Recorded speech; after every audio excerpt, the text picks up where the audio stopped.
Longer Land Rover Defender 130 Teased will have 8 seats. What's happening? Land Rover is releasing a longer version of the Defender. Why it matters? It will offer 8 seats, more than any competitor.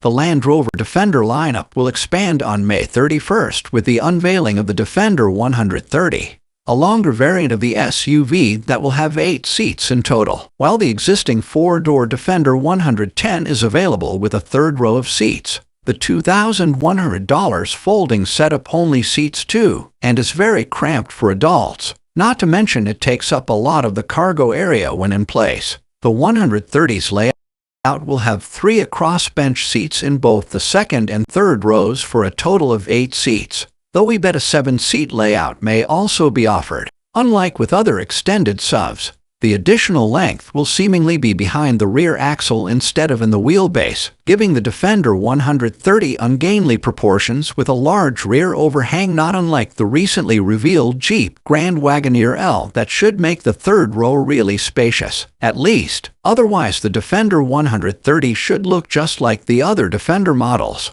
apart from maybe a new badge and different trim options. No other details have been announced, but the Defender 130 likely won't be offered with the car's base 4-cylinder engine, instead coming standard with a mild hybrid turbocharged inline-6. The awesome supercharged Volt-8 will most likely be optional, too. Expect the Defender 130 to carry a premium of around $5,000 over an equivalent 110.